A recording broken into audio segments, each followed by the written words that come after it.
Great, everybody. It's your man Margaret MD Ready. So, yet we have another opportunity to kind of shed some light on my home defense setup. So, it's not complete, relatively new. Okay, so give me a break, cut me some slack, but definitely hold me accountable areas you think that I can improve, or if you think it's a little wonky. And it's one product that I am testing. And there's also another product that I've been using for quite some time. I use their boxes and their locks. So, with that being said, let's go and get started. Please make sure you guys like, share, and subscribe, and comment. I'm also going to give you a little bit of my thought process now when it comes to firearms, rifles, AR pistols in general, because I just kind of started changing up a little bit. All right, here it is. This is a 13.7, okay? It's a Poverty Pony Lower, Anderson, for you all who don't know what that is. And the upper is a mass defense. You're probably trying to figure out what that thing is says on the front. We'll get to that in a second. I know Grantham, others like to go tip the butt. We don't go butt tip this time. So on the back, I have a typical stock. It's not the standard M4 stock, but it has some swing swivels, and it's pretty decent. You see I have a little lanyard loop here for when I hang it up. I have a tourniquet here in the back because, unfortunately, you may not have time to get to your first aid kit, your medical kit, wherever it may be. But if you grab this gun and you're ready to go, hey, at least if something happened and you have taken care of the threat and you're bleeding, you can put it around your leg, your arm, whichever extremity that may need that in the event that you do get shot or stabbed. God forbid you don't. God forbid you do. See here I have, I don't know what kind of grip this is. I don't remember where I got it from. This is a Mass Defense upper. This upper was about $600. It is a 13.7 with a pin and welded 5 1/4 linear comp or a flash pan on there. Okay, so I went ahead and said let's go do a rifle instead, just because I just the way times are changing and stuff like that. I'd rather have my rifle than have an AR pistol. And in my state, they try to do some wonky mess, right? Not to say that using an AR in general is going to make things even better, but at the end of the day, I would rather have a rifle. Okay. Also, you see here we have some type of charging handle by Mass Defense. I don't know exactly what it's called. You see here I have a stop box, okay? So you're able to put in your combination, of course, quickly, no batteries, anything like that, rip it off. It prevents the chamber from being used, right? So even with the mag inside, it still will not allow a round to go forward because of this device here. And the only reason I have this in is because this device or this particular farm, is not in an area that is locked, right? I mean, of course, it's in my house, but it's not locked in a closet, locked in a safe. So I'd rather have this mechanism in the event that, God forbid, somebody were to get a hold of the gun. It's going to be rendered useless. They can't even take it apart without damaging it in the event that the gun is it's stolen. So it's your responsibility to make sure that your guns are not easy for criminals to get. Granted, criminals should be breaking the law, but they do. On top, I believe this is a Fiocchi red dot. Yeah, it's a budget red dot. And quick rant, right? So I know some people like, get the best. Okay, that's awesome. I'm going to throw some backup irons on here as well. Some flip-up irons that I've seen that I really like. So they're going to aid in the event that the optic goes out.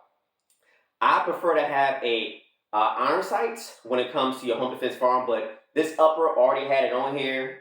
It's an upper I just kind of had sitting around, so I just said, okay, we're going to use that. But when it comes to optics, guys, don't beat yourself up. I like when 704, 702 Tactical, that guy, he does like his water torture tests with optics, budget optics. That's why I like the Field & Stream. That's why I like the Fiocchi, because it's one he's tested as well.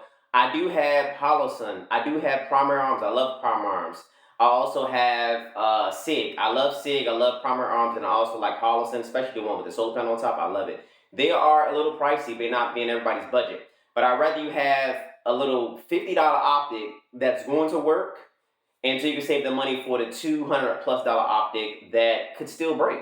Okay. Now, if you're gonna do some hard use and it's gonna be only your one gun, just go and get the SIG. It's like $100. Just get the SIG instead. But there's nothing wrong if you have a couple of the little super budget optics. There's just certain ones you may want to stay away from, but there have been optics that have been tested, like the Field & Stream and 2 or 3 others that 702, 704 Tactical. I'm sorry for messing up his channel. He's tested and they do fine. Moving forward, I am going to put some backup irons on here. I've seen some I really like. I'm going to throw on. You see the mag down there, but it's not going to be in use. This is a mid-length gas system. Now, when it comes to gas systems, me personally, I just think that the mid-lengths are going to be the best for anything, any rifle, or any AR between 12.5 to your 16-inch. They're just softer shooting. It seems like those guns don't get as dirty because when I go to clean my BCG, it's not as dirty. And also, a lot of people don't realize that some people think that the shorter barrel is what damages your internal components. It's not. The shorter the gas system, the more wear it's going to put on the bolt, the carrier, even the buffer and the spring. It's going to wear them out quicker. And you even see, like I know for one of my shorties, I don't know if it's my 10.5 or I believe it's one of my 10.5s. I tend to see a little bit of metal metal fragments inside from time to time, but it has a pistol length gas system. So for my 10.5s, I prefer to have a carbine length versus a pistol length gas system. My pistol length gas system 10.5 is more aggressive. It has a little more foot recoil than the carbine length. So just take that to consider, right? I don't know why there are some people out here. Well, I do know because some people don't realize. But if you have a 16-inch upper, there's no reason to have a carbine length gas system. There's really no reason. And I know some people may say it's a little more reliable, but it beats the hell out of your components. And if you have the right buffer system and it's properly gassed, you should be fine. All right, moving forward.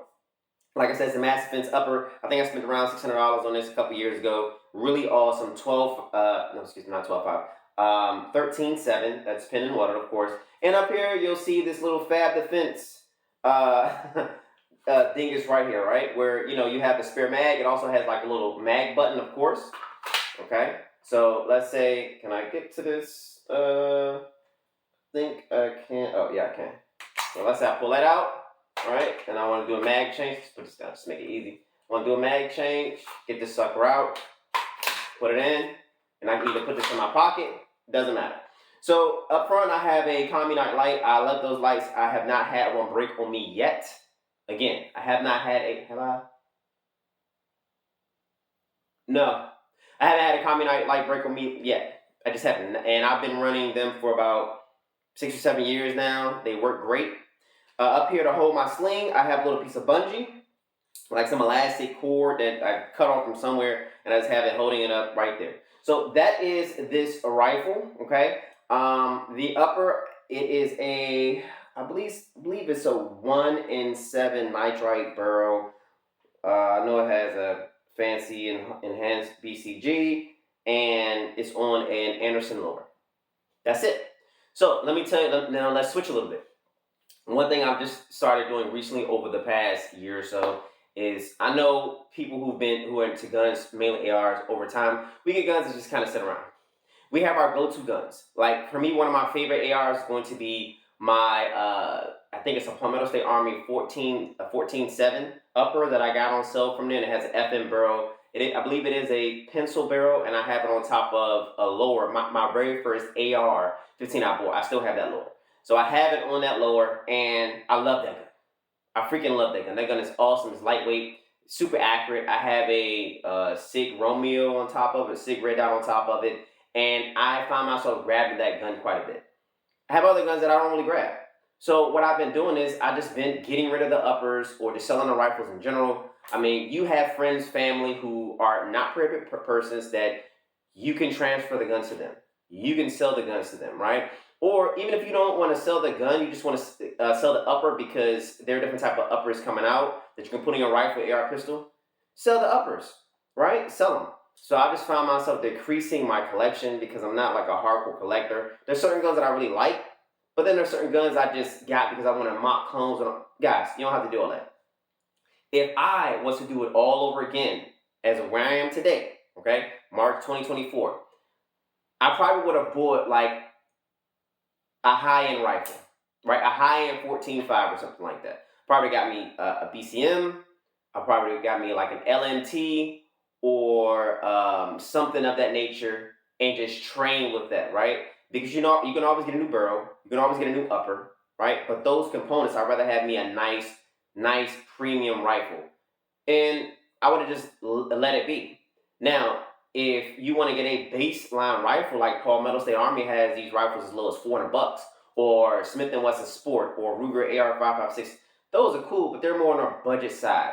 And by the time you put the money into the upgrades and everything you want to do to get it right, you could have probably spent like another $500 and just got yourself a premium, $500 to $1,000, depending on which one you get, and got a premium rifle. So, with that being said, it's always cheaper to build a rifle than it is to purchase one. So one of my clients recently did, I'm not going to say his name because I didn't give permission. I built him a AR pistol and AR rifle. He got all the components, just put them together for him.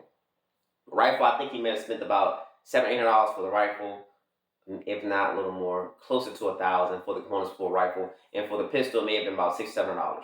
So, but he got himself a pretty nice rifle with some premium parts. I forgot what the lower was. It may have been an Anderson lower, but the internal components, when it comes to the nice trigger, when it comes to the stock or the brace, the upper, they're really nice. So that may be a route that you want to take as well. If you know somebody who either can build them, like I build them as well, you may want to take that route, save yourself a little bit of money, or just do a little bit of research and digging and just get yourself a premium rifle. But if you're not really going to shoot, you just want something just to have, you know you're not really going to train, go get the Palmetto State Armory budget rifle, go get the M&P Sport, you know, because it'll still last you in the event that you need it and it can still protect your life. It's better to have something and not need it than to need it and not have it. With that being said, guys, that's pretty much it. This, again, is one of my home defense setups. Shoots very well. And if you want more information, more input, please make sure you put it in the comment section. Let me know what your thoughts are. What's your home defense setup? This is just one of the ones I'm adding to my home defense. I'm swapping it out for something else. So, again, please make sure you guys like, share, subscribe, and comment. Let me know. Give me some feedback. Let me know if you think I'm crazy because you're like, oh my God, he's getting rid of guns. Yeah, but it's not I'm getting rid of all my guns. I'm just getting rid of one that's just sitting collecting dust because to me, I don't want to hoard them and I know somebody else can use them, right? Also, guys, if you need consultation services, if you need private lessons, carry permit, or CCWs for Maryland, DC, multi-state, whichever, let me know. If it's a course I don't teach, I will put you in contact with somebody who can. With that being said, thank you guys. Make sure you share, like, subscribe, comment. Have a blessed one.